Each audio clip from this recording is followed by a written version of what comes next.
بونجور à tous. في هذا الفيديو وبناء على طلب العديد من الطلبة لشهادة البكالوريا دورة سبتمبر 2020 سوف أقوم بحل الموضوع لمادة اللغة الفرنسية شعبة آداب وفلسفة.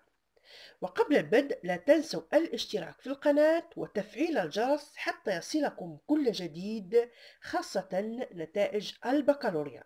إذن لن أطيل عليكم فلنبدأ مباشرة في الحل. Alors, je vous propose ce compte rendu أو عرض الحال على الأسئلة الواردة عن النص التاريخي qui s'intitule Les guérillas بمعنى حرب العصابات.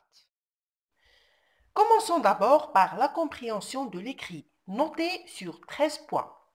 Alors, nous n'avions pas d'autre alternative et cette proposition veut dire que soit nous avions d'autres choix en plus de la guérilla, nous avions refusé le choix de la guérilla, nous avions comme seul choix la guérilla.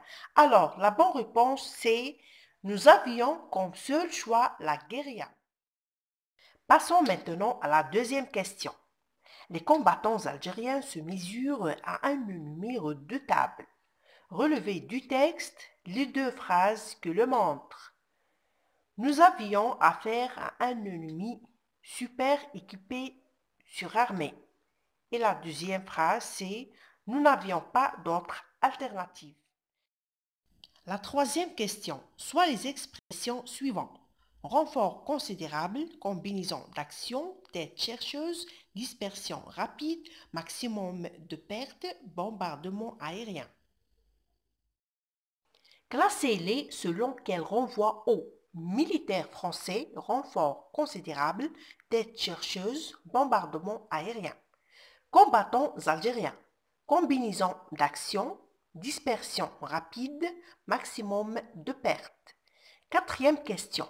Répondez par vrai ou faux. À partir de 1959, l'action de l'armée algérienne a été affaiblie. Faux. Toutes les embuscades menées par les combattants algériens étaient réussies. Faux. La majorité des opérations des combattants algériens se basaient sur la guérilla. Vrai. Charles a permis à l'armée française d'être plus efficace grâce aux hélicoptères. Vrai.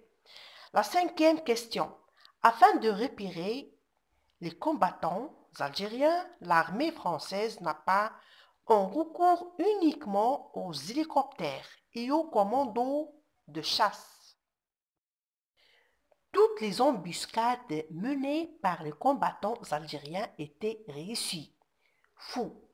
La majorité des opérations des combattants algériens se basaient sur la guérilla. Vrai. Charles a permis à l'armée française d'être plus efficace grâce aux hélicoptères. Vrai. La cinquième question. Afin de repérer les combattants algériens, l'armée française n'a pas un recours uniquement aux hélicoptères et aux commandos de chasse. Trouvez dans le troisième paragraphe la phrase que le montre. La phrase c'est « Bien sûr, il tirait profit des renseignements obtenus auprès des réalités. » Sixième question. À qui ou à quoi renvoient les pronoms soulignés? La première phrase, elle nous était imposée. Elle renvoie à ou bien aux batailles. Je l'ai encore répété. Je renvoie à l'auteur ou bien aussi le témoin Youssef Khatib. Terré, il pouvait rester. Il ici renvoie à militaire ou bien au militaire et commando. Vous pouvez choisir militaire ou bien commando. Nous gagnons parfois. Nous ici renvoie à l'auteur et les combattants. La septième question. Les commandos de chasse avaient une mission de tête chercheuse. C'étaient les deux actions de cette mission. La première action, c'est communiquer nos positions aux hélicoptères qui entraient. La deuxième action, c'est déverser contre nous des renforts considérables.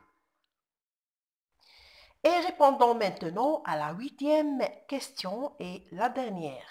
C'est une question synthèse dont la réponse n'existe pas dans le texte. عادة ما تقيم بنقطتين.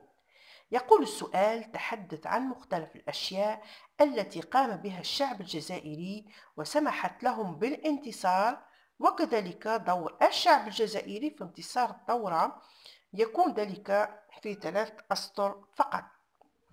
Et concernant la production écrite, on a 2 sujets facultatifs. عليك باختيار أحد الموضوعين. On a le premier: rédiger un compte-rendu objectif.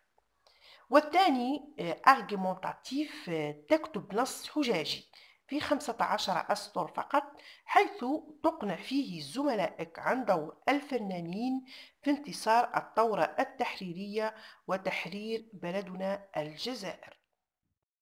أتمنى أنكم قد وفقتم في الإجابة على هذه الأسئلة. في انتظار نتائج البكالوريا إن شاء الله تكونوا من الناجحين، فما عليكم إلا الاشتراك في القناة حتى يصلكم فيديو الكشف عن نتائج البكالوريا، وحظ موفق للجميع.